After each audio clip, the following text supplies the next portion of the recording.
Students, this is Radhika गौर। और जैसा कि आप जानते हैं कि हम इस क्लास में क्या पढ़ते हैं, मैथ्स के बारे में डिस्कस करते हैं, गणित पढ़ते हैं और मैं आपकी गणित की टीचर हूँ।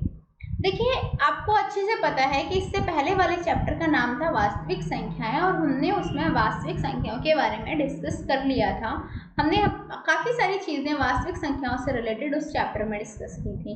तो अब हमारा चैप्टर नंबर 2 स्टार्ट होता है, जिसमें हम किसके बारे में पढ़ेंगे? बहुपद के बारे में, अर्थात इंग्लिश में कहें तो पॉलिनोमियल्स के बारे में। पॉलिनोमियल्स के बारे में। तो देखिए, सबसे पहले हमें क्या सीखना है इस चैप्टर में, इस सेशन में हम सबसे पहले क्या सीखेंगे कि बहुपद के शून्यकों का ज्यामितीय अर्थ क्या होता है। देखिए, पॉलिनोमियल्स आप 9th में भी पढ़ चुके हैं, ठीक है।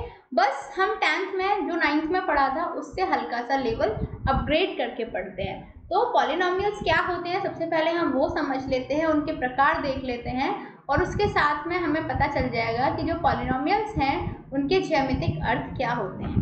तो देखिए, पॉलिनोमियल्स में आप 9th क्लास में से पढ़ के आए होंगे। क्या आपने पढ़े होंगे? कुछ बाइनोमियल्स पढ़े होंगे, कुछ आपने मोनोमियल पढ़े होंगे, कुछ आपने पॉलिनोमियल पढ़े होंगे।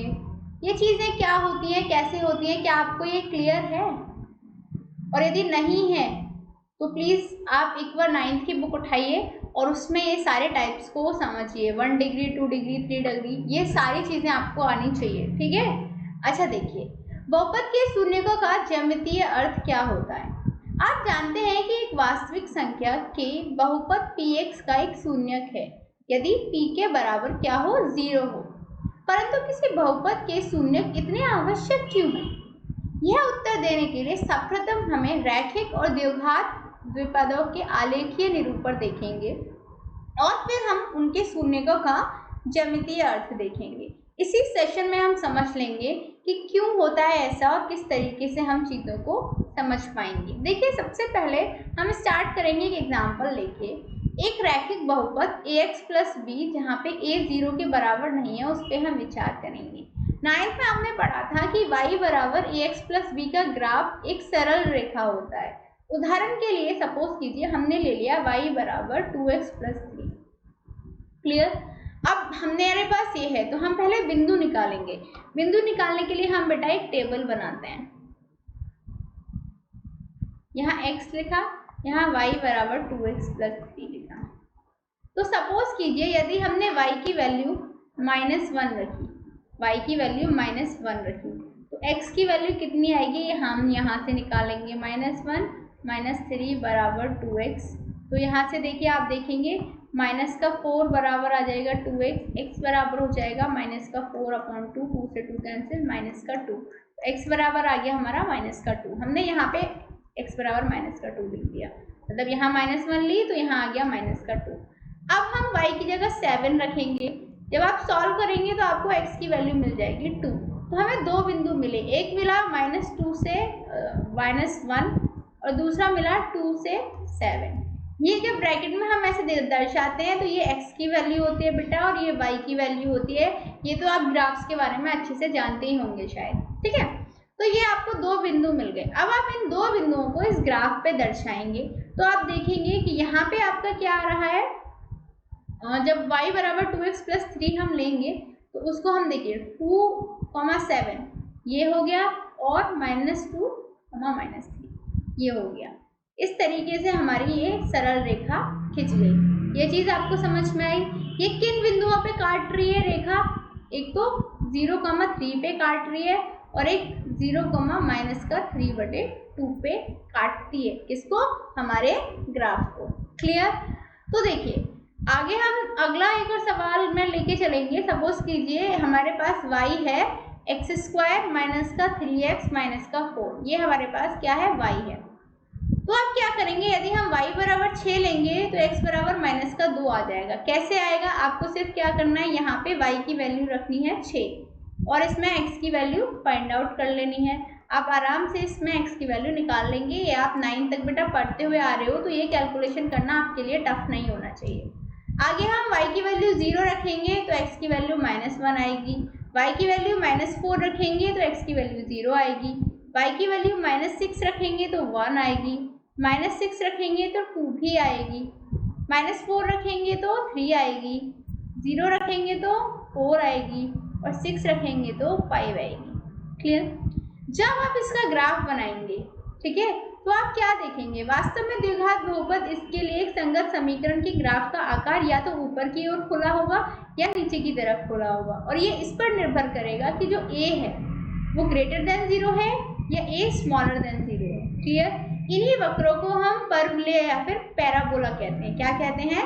पैराबोला कहते हैं। कैसे बनेगा ग्राफ? देखिए, हमारे पास कुछ ये पॉइंट्स आ गए।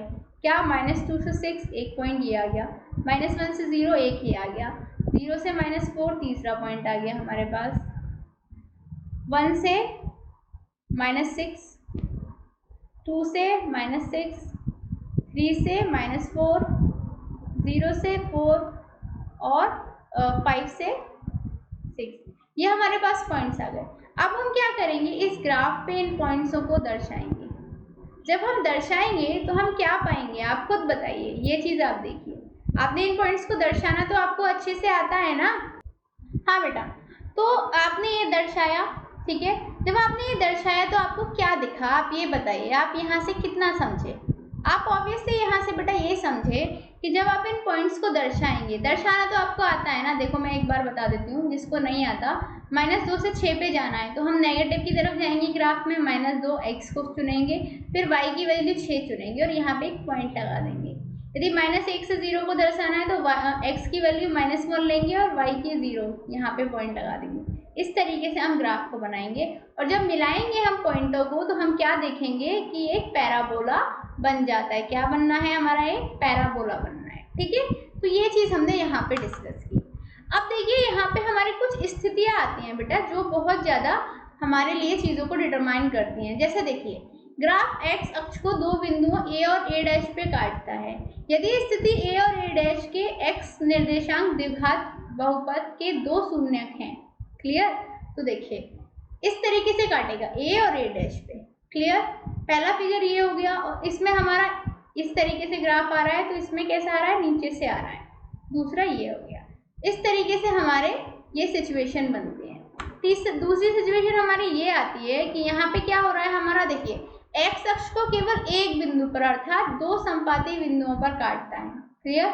वहाँ पे क्या हो रहा था? दो अलग अलग बिंदु थी, ठीक है, दो अलग अलग बिंदु थी। यहाँ पे क्या है? सिर्फ एक है, एक संपाती, मतलब एक बिंदु पे दो बिंदु एक बिंदु पे मिल जाती हैं, इस तरीके से समझो। तो यहाँ पे देखिए a यहाँ पे टच किया और यहाँ पे इस तरीके से ऊपर के लिए।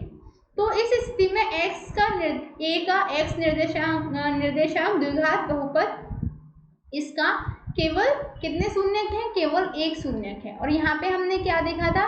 यहाँ पे दो शून्यक थे। क्यों? क्योंकि यहाँ पे दो जगह पे काट रहा था, एक यहाँ और एक यहाँ। क्लियर? अब आती है हमारी तीसरी स्थिति। तीसरी स्थिति में क्या होता है बेटा कि यहाँ पे जो ग्राफ है या तो पूर्ण रूप से x अक्ष के ऊपर आता है या पूर्ण रूप से y अक्ष के ऊपर आता है, ठीक है। ये चीज़ आपको समझनी है। तो इस टाइप में क्या होता है कि जो भी हमारा ग्राफ है उसका कोई शून्य नहीं होता है। शून्य कितने होते हैं? उसके 0 होते हैं। क्यों? क्योंकि वो किसी अक्ष पर काट ही नहीं रहा। आपने देखा ना, किसी भी अक्ष पे काट नहीं रहा। तो इस तरीके से हम यहाँ पे क्या होता है कि जो शून्यक है वो 0 हो जाता है, ठीक है। जैसे आप ये वाली कंडीशन देख रहे हो, समझे? तो इस तरीके से आपकी ये 3 सिचुएशन हो गई। अब आपको देखिए एक नॉर्मल सा उदाहरण है कि आपको ग्राफ दिए हुए हैं और आपको देख के बेटा ये पहचानना है कि किसके कितने शून्यक होंगे, ठीक है। देखिए दी गई आकृति 2.9 में ग्राफों को देखिए। प्रत्येक का आकृति y बराबर px है, जहाँ पे px क्या है? एक बहुपद है और एक बहुपद का ग्राफ है। ग्राफों प्रत्येक के लिए px जो है उसकी शून्य की संख्या ज्ञात करनी है। हमें क्या ज्ञात करना है? px के शून्यकों की संख्या, शून्यकों की संख्या। क्लियर? तो देखिए पहला ग्राफ देखिए आप, यहाँ पे देखिए कितनी जगह पे हमारा ये ग्राफ काट रहा है। कितनी जगह पे काट रहा है? आप तो कहेंगे मैम 2 जगह पे काट रहा है, लेकिन क्योंकि x अक्ष पर केवल कितनी बार काट रहा है? एक बिंदु पर। x अक्ष पे कितनी बार काट रहा है? x का देखते हैं हम, x पे कितनी बार काट रहा है? सिर्फ एक बार काट रहा है। तो इसका जो शून्यक होगा, जो फर्स्ट वाले का शून्यक होगा, वो कितना हो जाएगा? सिर्फ एक शून्यक। कितना हो जाएगा, सिर्फ एक होगा। क्यों? क्योंकि यह ग्राफ एक्स अक्ष को केवल एक बिंदु पर प्रतिच्छेद करता है। क्लियर? दूसरा देखिए, दूसरा सवाल ये है हमारा, यहाँ पे देखिए वैसे तो ये ग्राफ पूरे ग्राफ को 3 जगह काट रहा है, बट एस अक्ष पे वो 2 जगह काट रहा है। 2 जगह काट रहा है, इसका मतलब इसके शून्य कितने हुए, 2 हुए। कितने हुए, 2 हुए। समझ में आ रहा है बेटा? अगला देखिए, इस सवाल में देखिए एक्स अक्ष पे कितनी जगह काट रहा है, 3 जगह, तो इसके शून्य कितने हुए, कितने हुए, 3 हुए। तो आप समझे कि जो भी हमारा ग्राफ है, जो भी हमारा ग्राफ है, वो एक्स अक्ष पर जितनी बार कटेगा, क्लियर, उतने उसके क्या होंगे, शून्य होंगे। जैसे पहले फिगर में सिर्फ एक बार कट रहा था तो इसका 1 हो गया, यहाँ पे हमने देखा 2 बार कट रहा है तो इसका शून्य 2 हो गया, यहाँ पे आइए हमारे 3 बार कट रहे हैं तो इसके शून्य हमारे 3 हो गए। अच्छा, अगले सवाल में आप बताएंगे, ये देखिए आपको फिगर दिए हुए हैं 3 और फटाफट से बताइए किसमें कितने शून्य हैं। देखिए कोई भी कंफ्यूजन नहीं होनी चाहिए आपको ये बताने में। एक्स अक्ष कौन सा है, ये यहाँ पे ये ग्राफ सिर्फ हमारा एक बार प्रतिच्छेद कर रहा है, तो इसका शून्य कितना हो गया, 1 हो गया, 1 हो गया। यहाँ पे देखिए ये कितनी जगह है, एक ही जगह काट रहा है, तो इसका भी शून्य कितना हुआ, 1 हुआ। यहाँ पे देखिए ये सवाल देखिए, 1 2 3 और 4, टोटल हमारे कितनी जगह काट रहा है, 4 जगह काट रहा है।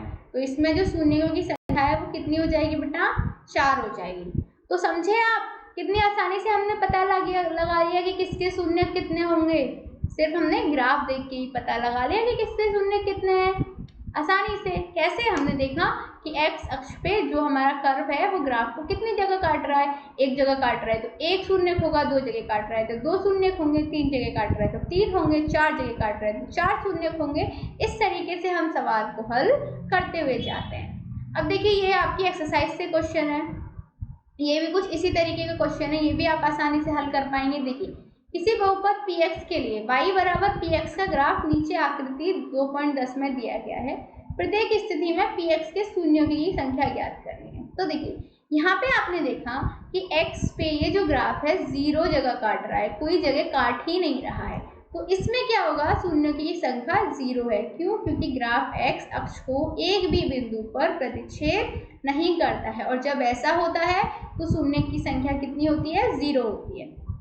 दूसरा देखिए, इसमें हमने देखा कि x पर एक जगह काट रहा है, एक जगह प्रतिच्छेद कर रहा है, तो शून्य कितना हो जाएगा, शून्य की संख्या 1 हो जाएगी। क्यों? क्योंकि जो ग्राफ है वो x अक्ष को एक बिंदु पर प्रतिच्छेद करता है। क्लियर?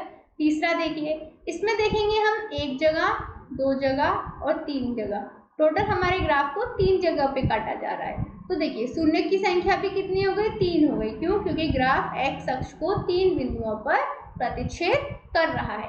समझे आप? अगला देखिए, 3 और सवाल हैं आपके। अब तो आपको अच्छे से समझ में आ ही गया होगा ना कैसे निकालना है ये शून्य।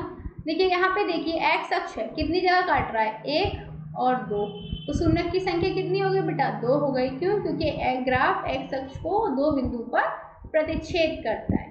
यहाँ पे देखिए 1 2 3 4, कितनी जगह काट रहा है बेटा, 4, तो शून्य की संख्या कितनी हो जाएगी, 4। क्यों? क्योंकि ग्राफ x अक्ष को 4 बिंदुओं पर प्रतिच्छेद करता है। ये देखिए 1 2 और 3, कितनी जगह काट रहा है बेटा, 3, तो शून्य की संख्या भी 3 हो जाएगी। क्यों? क्योंकि ग्राफ x अक्ष को 3 बिंदुओं पर प्रतिच्छेद करता है। तो इस चीज से आप बिल्कुल आसानी भाषा में ये समझ लीजिए कि हमें कहीं भी ये निकालना है कि किसी भी हमारे ग्राफ के या किसी भी हमारे पॉलिनोमियल कितने शून्यक हैं, तो हम उस पॉलिनोमियल का ग्राफ ड्रॉ कर सकते हैं और फिर ये देख सकते हैं कि x अक्ष पे वो जो कर्व है या लाइन है या जो भी है वो हमारे ग्राफ को कितनी जगह काट रहा है। यदि वो एक जगह काट रहा है तो 1 शून्य होगा, 2 जगह काट रहा है तो 2 शून्य होंगे, 4 जगह काट रहा है तो 4 शून्य होंगे। बस ये डिपेंड करेगा कि x अक्ष को वो कितने बिंदुओं पर प्रतिच्छेद कर रहा है। आई होप ये चीज आपको अच्छे से समझ में आ चुकी होगी। क्लियर? तो देखिए आज हमने क्या पढ़ा, आज हमने पढ़ा कि जो भी हमारा पॉलिनोमियल है, बहुपद है, उनके बारे में हमने थोड़ा सा समझा कि ज्यामितीय अर्थ उनका क्या होता है। साथ में हमने ये देखा कि जो भी हमारा ग्राफ है उसकी सहायता से, ग्राफ को देखकर हम कैसे बता सकते हैं कि किसका शून्य क्या होगा। ठीक है, ये चीज़ हमने आज इस सेशन में डिस्कस कर ली। तो उम्मीद करती हूँ आपको ये सेशन अच्छे से समझ में भी आ गया होगा और पसंद भी आया होगा। चलिए मिलते हैं अगले सेशन में, तब तक के लिए शुक्रिया एंड गुड बाय।